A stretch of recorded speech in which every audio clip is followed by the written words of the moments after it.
네, 오늘이 절기상 가을의 시작을 알리는 입추인데요. 극한 폭염이 절정을 이룬다는 전망이 나왔습니다. 그야말로 불타는 금요일, 불금이 될 거란 예보인데 오늘이 지나면 다소 기온이 내려가긴 하겠지만 가을까지도 35도 안팎의 더위는 계속될 전망입니다. 언제까지 이렇게 더울지 오재호 부경대 환경대기학과 교수와 함께 이야기 나눠보겠습니다. 교수님 안녕하십니까? 네. 오늘 입추 느낌은 전혀 찾아볼 수가 없고요. 수도권은 40도에 육박하는 기온이 예보가 됐는데 오늘 어제보다 더 덥다고 보면 될까요? 예, 안타깝게 비슷하게 될 것 같습니다. 예. 물론 입추가 지나면 계절적으로 온도가 좀 떨어지지만은 그 기본이 되는 온도가 지금 지구온난화로 많이 올라가 있기 때문에 예. 옛날 치면 기온이 떨어져서 이제 서늘한 기분을 느끼지만은 이제 요즘은 그 기분을 느끼려면 8월 중순, 8월 하순이 가야 될 것 같습니다. 8월 중순이나 하순 정도는 돼야 더위가 조금 약해졌다 느낄 것이다. 우리가 가을 느낌을 아. 조금 느낄 수 있는 그런 이제 입추가 조금 더 미뤄져야 하는 네, 거 아닌가 이런 예, 생각까지 그렇습니다. 드는데요. 자, 오늘 서울 낮 기온이 39도로 예보되고 있는데 네. 이 정도면 역대 서울 최고 기온에 버금가는 수준 아닌가요? 예, 거의 1, 2위를 다툴 예. 그런 날씨가 될 것 같습니다. 네. 자. 특히 우리가 느끼는 것은 피부로 느끼는 것은 36.5도를 기준으로 해서 예. 더 더우냐 덜 더우냐 체온보다 높냐 낮냐. 예, 그럼 피부로 열이 방출되느냐 열을 흡수하느냐 그 차이로 인해서 더위가 더 느껴질 걸로 보고 있습니다. 네, 한반도 지금 전체가 더위에 시달리고 있는데 지난주에는 특히 영남 지방을 중심으로 극한 더위가 기승을 부렸다면 이번 주는 수도권을 중심으로 정말 많이 더웠단 말이죠. 이렇게 지역별로 더위의 기세가 좀 약해졌다, 강해졌다 하는 그 이유는 뭔가요? 바람 방향이 주요 효과를 내는 것 같습니다. 지난주까지 영남 지방이 더웠던 것은 서풍이 불 때 소백 산맥을 넘어서면서 그쪽에서 팬 현상으로 인해서 온도가 올라갔고 예. 지금 현재는 약한 동풍이 불고 있습니다. 그러니까 영동 지방은 조금 서늘한데 그걸 넘어서는 영서지방과 수도권이 지금 현재 굉장히 덥고 있습니다. 예, 지형적인 영향이 크다라는 말씀이신데. 예, 바람 방향의 영향이. 예, 그 습도에 따라서 사실 체감 더위가 굉장히 차이가 나잖아요. 네. 지금은 어느 정도라고 볼 수 있을까요? 지금은 지금 중대경보가 계속 발휘되고 있는 상태니까 예. 정말 엄청 덥다고 이야기를 하죠. 작업도 중지해야 되고. 그런데 그 온도가 수치적으로는 조금 내려갈 수는 있지만은 여전히 우리가 느끼는 온도는 중대경보에 준하는 그런 더위를 느끼고 있을 것 같습니다. 이번 주말부터는 폭염의 기세가 한풀 꺾일 것이다. 이런 예보가 나와 있는데 예. 크게 체감할 수 있는 정도일까요, 교수님? 저는 그렇게 보지 않습니다. 수치상에, 배급상에 있는 수치상에서 39도, 40도 가까이 되던 게 38도 정도 내려온다든가 37도 정도 내려온 정도지 이게 우리가 편안하게 30도 정도 되기에는 기대 난망이라고 보고 있습니다. 현재는. 아직 더위의 피크가 안 왔다는 분석도 있던데 이 말도 사실인가요? 예, 이제 더위 피크가 지나가고 있다고 보시면 됩니다. 그럼 언제 최고 절정이라고 좀 볼 수 있을까요? 우선은 변수가 우리나라 밑에 지금 오키나와 부근에 지금 태풍 돌핀이 있거든요. 그 영향으로 좀 수증기가 이렇게 우리나라 쪽으로 유입이 되고 그러다 보면 곳곳에 이제 소나기 현상들이 조금은 많아질 거로 보고 있습니다. 예. 그러면 이제 지역에 따라서는 조금 견디기가 좋다 그걸 느낄 수 있는데 이게 서쪽으로 진행해 버리면 당분간은 우리가 폭염 이야기를 계속 화두에 올릴 것 같습니다. 그러니까 태풍 돌핀의 간접 영향으로 소나기가 좀 내려줘야 약간 더위가 식을 것이다. 예. 안타깝게도 소나기는 동네 단위로 오거든요. 예. 크기가. 그렇죠. 우리 폭염은 지금 도 단위로 폭염이 생기는 거니까 아마 일부 지역에서는 좀 소나기 효과를 보는데 전체적으로서는 아직은 미미할 거로 보고 있습니다. 그런데 교수님, 그렇다면 교수님께서 지금까지 경험한 여름 중 가장 더웠던 해와 올해 더위를 비교해 본다면 좀 어느 정도라고 볼 수 있을까요? 우리가 우리나라에서 더위하면 2018년 또 2024년 이렇게 하는데 예. 지금 수치상으로 보면 조금 예를 들어 폭염 일수가 차이가 좀 나고 이럴 텐데 전반적으로 일수가 문제가 아니고 우리 30도 이상에서 쭉 연장되는 기간이 길었습니다. 그러니까 여름이 길게 지금 진행되고 있죠. 예. 그래서 아마 올해가 전 세계적으로 마찬가지고 우리나라도 이번 여름이 1, 2위 하지 않겠냐 2024년보다 조금 덜해서 2위를 하든지 아니면 골든가에서 1위 할 가능성도 많습니다. 네.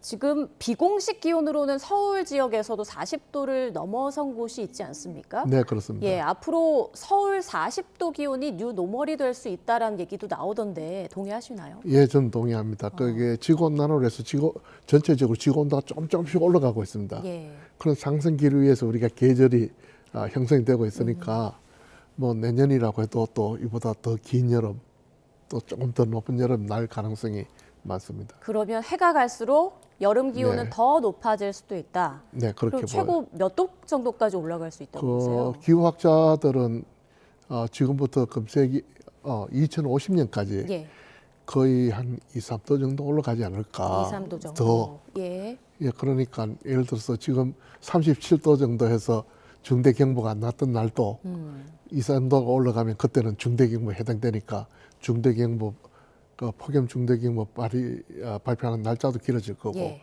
강도도 좀 세져지고 또 폭염의 기간도 길어지고 막 그래 될 거로 보고 있습니다. 네, 여름 더위를 대비하는 뭔가 시스템도 전반적으로 다시 재점검해야 될 것 같다라는 생각이 드네요.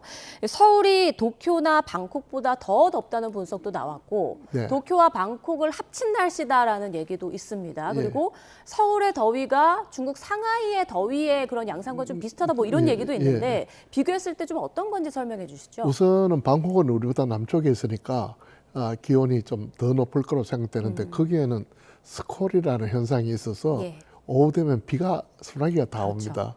그러다 보니까 지나기가 좀 편하고요, 전체적으로. 일본 동경도 우리보다 좀 남쪽에 있습니다만은 지금 현재 태풍의 영향도 있고 사실은 일본 큐슈 쪽은 뭐 우리하고 진배 없이 굉장히 폭염이 지속되고 있습니다. 예. 상하이도 지금 서풍이 불고 있으니까 대륙의 뜨거운 공기가 와서 우리하고 비슷한 여건에 놓여 있어서 아마 비슷한 날씨가 되고 있습니다. 네. 밤 공기도 요즘 너무 뜨거운데요. 올해 열대야 일수가 이미 뭐 최다 기록을 경신했다고 하더라고요. 예. 자, 올해 열대야가 또 빨리 시작됐다고 하던데 네. 그 이유는 뭡니까? 우리가 지금 지구온난화를 이야기하면 온실가스에서 추가적으로 열이 지표로 내려오는데 그 열의 한 90% 이상이 바다에서 흡수하고 있습니다. 예. 다시 말씀드려서 지금 바다에 포함하고 있는 열량이 기록상 제일 높은 시기입니다. 계속 이것도 증가하고요. 예. 그래서 그 결과로 우리나라 주변에 보면 특히 바닷물 온도가 27도에서 29도 정도 형성이 되고 있습니다. 다시 말씀드려서 도시가 밤이 되면 좀 시원해져 온도가 내려가야 되는데 주변 바닷물이 27도, 29도로 있으니까 내려가질 못하는 거죠. 그럼 열대야가 계속 지속될 가능성이 많습니다. 바다 수온이 높기 때문에 열대야도 일찍 시작됐고 또 계속 이어지는 거다라는 말씀이시네요. 예. 이번 주말 사이 낮 기온이 살짝 떨어진다고 했잖아요. 네. 그렇다면 주말 사이 열대야도 좀 사라지는 지역이 있을까요? 열대는 바닷물 온도기 때문에 예. 이것은 좀 힘들 장시간 것이다. 길게 갈 것 같습니다. 네, 앞서 이제 태풍 돌핀 얘기해 주셨는데 네.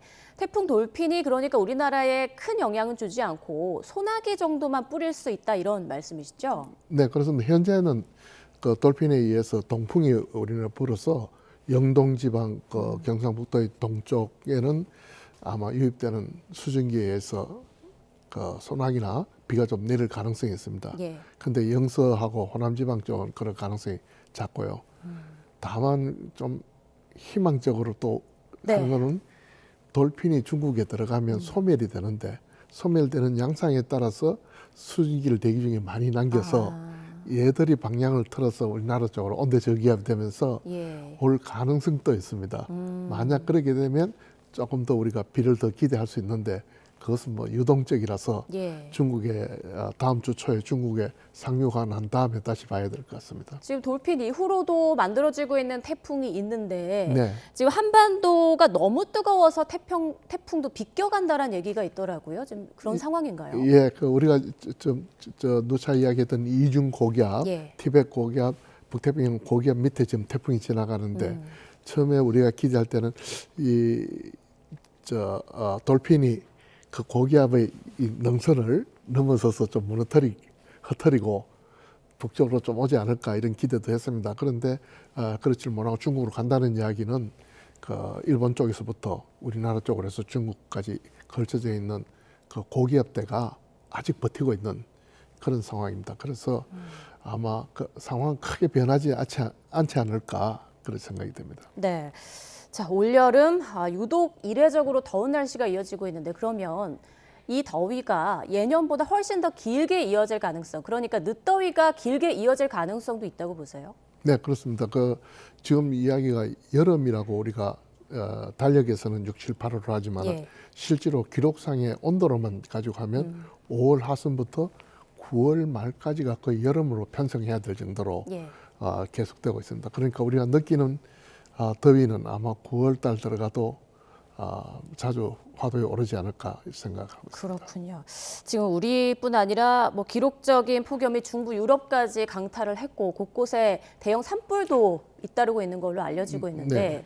이렇게 전지구적으로 극한 폭염에 산불에 가뭄까지 겹치고 있는 이런 복합적인 재난 양상의 근본적인 원인이 뭔지 좀 궁금합니다. 예, 그 지구온난화라고 우리가 이야기를 하고 예. 있고요. 그 지구온난화가 일어나면 저희들이 보통 4종 세트가 따라온다 그럽니다. 그게 이제 지금 우리 겪고 있는 폭염. 네. 폭염에다가 그 공기는 1도 올라가면 수증기를 포함할 수 있는 그럭이 7% 정도 더 커집니다. 그러니까 지표로부터 정발을 더 받을 수가 있죠. 네. 그런데 지표에 충분한 습기가 없으면 요즘처럼 마른 장마로 해서 없으면 지표가 후라이팬처럼 바로 가열이 되고 그러다 보면 숲에 우리 산에 나무들이 있지만은 보기에는 그냥 있는데 실제로는 거의 바싹 말라 있는 상태입니다. 네. 그러다가 어떤 요인에 의해서 불이 나면 걷잡을 수 없이 불이 커지고 또 그러다가 국지적으로 어떤 데 비가 내리면 국지적이긴 하지만은 이게 또 뭉게구름이 굉장히 크게 발달해서 또 그쪽에 침수라든가 물난리를 일으키는 그런 경우도 있습니다. 네, 이제 우리 인간이 지구 환경을 오염시키면서 이상 기후가 이렇게 점점 더 심각해지고 있는 건데 결국 우리가 불러온 그런 상황이다라고 볼 수가 있겠군요. 예, 네, 그렇습니다. 알겠습니다. 지금까지 오재호 부경대 환경대기학과 교수와 이야기 나눠봤습니다. 교수님 고맙습니다. 네.